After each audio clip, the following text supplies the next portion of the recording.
Ma'am क्या नाम है और आज के महावीर जयंती के उपलक्ष्य में आपने कार्यक्रम रखा था, क्या कुछ संबोधन देना चाहेंगे क्षेत्रवासियों को? मेरा नाम प्रियंका पासवान है। मैं प्रियंका सोसाइटी नाम से एक एनजीओ चलाती हूँ और 2014 से ये एनजीओ चल रहा है।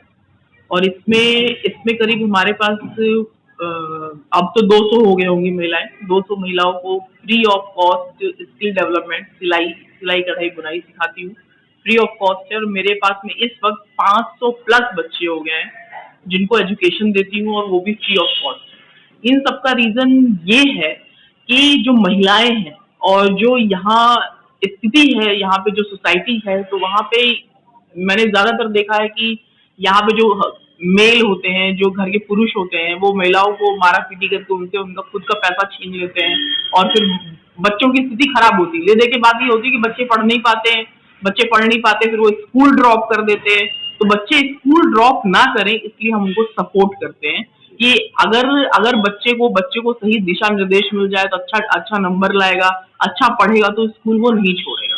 तो इस तरह 500 प्लस बच्चे हैं। और महिलाओं को स्किल डेवलपमेंट, सिलाई इसलिए सिखाया जा रहा है ताकि वो अपने पैरों पे खड़ी हो सके, और इसके लिए घर के पुरुषों की वो मोहताज ना रहे। तो हम लोग ने आज महावीर जयंती का प्रोग्राम रखा था। महावीर जयंती है आज, और इसके पहले भी हम लोगों ने यहाँ पे कई प्रोग्राम होते रहते हैं। अभी अभी हमारे सोसाइटी की तरफ से एक डांस कंपटीशन किया गया था, जिसमें लगभग सभी को फर्स्ट, सेकंड, थर्ड, 10 तक पुरस्कार दिया गया। उसके अलावा सबको संतावना पुरस्कार भी दिया गया, सारे सारे बच्चों को। और और अभी इसके अलावा यहाँ पे नवरात्र में भी यहाँ पे हम लोगों ने फल के लिए एक प्रोग्राम किया था। तो फल हम लोगों ने आज भी महावीर जयंती पे भी फल वितरण किया, और नवरात्र में भी फल वितरण किया। और इसके अलावा जो सोसाइटी के जो काम है, बच्चों को प्रोत्साहन के लिए इनको आर्ट का भी हम लोग इनको देते हैं, शिक्षा देते हैं, आर्ट की शिक्षा देते हैं, फिजिकल एक्सरसाइज की भी शिक्षा देते हैं, और सब कुछ फ्री ऑफ कॉस्ट है, ताकि बच्चे आर्ट में भी आगे बढ़े, क्योंकि इसका बहुत बड़ा स्कोप है इंटरनेशनल लेवल पे। जो आर्ट होता है, जो पेंटिंग होती है, बहुत बड़ा इसका स्कोप होता है। आपने संगम विहार जैसे क्षेत्र को क्यों चुना कार्य करने के लिए? देखिए, मुझे जब यहाँ पे मैंने इलेक्शन जब लड़ा एमसीडी का, तो फिर मुझे दिखाई पड़ा कि यहाँ पे मतलब समझिए पानी नहीं है पीने के, लोगों के पास में पानी नहीं है। सीवर के टैंक चलते हैं, पानी में कीड़े पड़ जाते हैं, महिलाओं के लिए कोई हॉस्पिटल नहीं है, बच्चों के लिए खेलने का पार्क नहीं है। तो मतलब वर्स्ट कंडीशन है। और इन्हीं सारे मुद्दों को लेकर के अब यहाँ पे जो बोल रहे थे लोग कि ये गलत जगह पे घर बन गया, लोगों के घर भी टूटे, और गलत जगहों पे घर बन गया, तो भाई आखिर किसके परमिशन से वहां घर बना था? जब परमिशन सरकार दी है, तो फिर उसके बाद किसके परमिशन से टूट रहा है? इसका तो मतलब यही हुआ सरकार बनवाए, सरकार तोड़े। तो ये सारी चीजें मुझे बहुत अनफेयर लगी। और सबसे बड़ी बात तो जो शिक्षा का है, हेल्थ का है, बच्चों को खेलने के लिए नहीं है, पढ़ने के लिए लाइब्रेरी नहीं है। तो ये सारी चीजें देख करके मुझे ऐसा लगा कि इस जगह पे ही काम करना चाहिए मुझे, लोगों के लिए। तो क्या लगता है आने वाले दिनों में प्रियंका सोसाइटी को आप माध्यम बनाएंगे, या प्रियंका पासवान एक समाज सेवी की रूपरेखा में आप आगे बढ़ेंगे, या चुनाव को मद्देनजर आप आगे बढ़ना चाहते हैं? इसमें देखिए कि अगर मुझे ये प्रियंका सोसाइटी तो मैं बहुत टाइम से चला रही हूँ, लेकिन अगर आप राजनीति में हैं, लोग अगर हम कहें नहीं हम राजनीति से दूर हैं, तो समझ लीजिए वो राजनीति का शिकार है।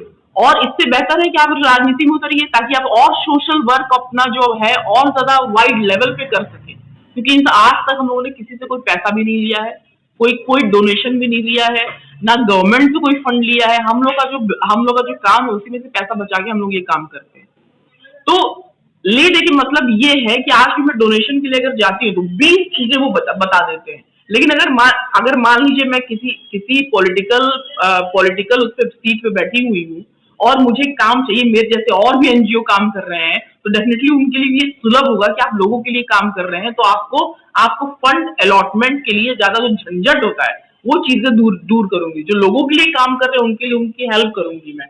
तो नो डाउट पॉलिटिक्स में अगर पॉलिटिकल ही एक रास्ता ऐसा होता है जहां पे आप सोसाइटी के लिए, पॉलिटिकल रिफॉर्म के लिए, लोगों के रिफॉर्म के लिए हर चीज के लिए, काम के लिए आप काम कर सकते हैं। तो आगे आगे चल के मेरा पॉलिटिक्स का ही है कि ठीक है, आगे देखेंगे पॉलिटिक्स का। फिलहाल ये मेरा समाज सेवा का जो काम है 2014 से कर रही हूँ, और पॉलिटिक्स में नहीं भी जाती हूँ तो ये मेरा काम चलता रहेगा। नहीं, बिल्कुल सही बात है, क्योंकि एक सच्चा समाज सेवी ही आगे बढ़ करके पॉलिटिकल पावर को हाथ में लेने के बाद ही कुछ और बढ़िया कर सकता है। जी। तो आपका विजन सही लग रहा है। तो संगम बिहार में अब जैसे इलेक्शन नहीं है हम्म, और अभी कोई एक्टिविटी लेवल पे दिखाई भी नहीं दे रहा है, हम्म। तो आप जो मुद्दे गिना रहे हैं, क्या आप उतरने वाले हैं? अभी इन दिनों पानी की जो समस्या, गर्मी आ रही है, जी। तो क्या आप आवाज उठाएंगे, कोई आंदोलन करेंगे, किस तरीके से क्या कुछ करने जा रहे हैं? देखिए, मैंने ये पूरा खुला रखा हुआ है मंच कि यहाँ पे सब देखिए, आने वाला दिन है, अगर मेरे पास नो डाउट अगर इस तरह के कुछ मुद्दे आते हैं और परेशानी होती है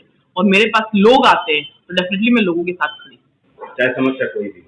समस्या कोई भी हो, डेफिनेटली पानी की समस्या हो, हेल्थ की समस्या हो, नाली की समस्या हो, कूड़े की समस्या हो। अभी आप देखेंगे बांध रोड पे ऐसा कूड़ा फेंक तो दिया। क्या लगता है मैम, जितने भी नेता यहाँ के रहे हैं, जनप्रतिनिधि जो अभी हैं, पहले से रहे हैं, क्या उन्होंने अपने क्षेत्र में अच्छा काम किया? आप अगर इलेक्शन लड़े हैं तो कैंपेन भी किए होंगे, पदयात्रा में भी गए होंगे, जी। तो आपको क्या लगता है जितने भी नेता हैं अभी या पहले से, किसी ने भी संगम बिहार के लिए अच्छा सोचा या अच्छा काम किया?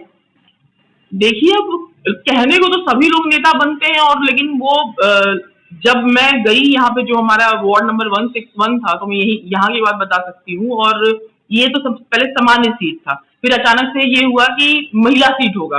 तो जो लोग तैयारी करवा रहे थे अपने लोगों, अपनी अपनी तैयारी करते लोगों ने कहा आप क्या करें, अपनी बीवी जो घर पे चूल्हा कर रही थी उठा के बाहर कर दिया, चलो अब तुम लड़ोगी, मतलब आप तुम लड़ोगी। अब उसको कुछ पता नहीं। मैंने तो यहाँ पे सिर्फ अपना जो बीएसपी पार्टी के थ्रू में लड़ी थी।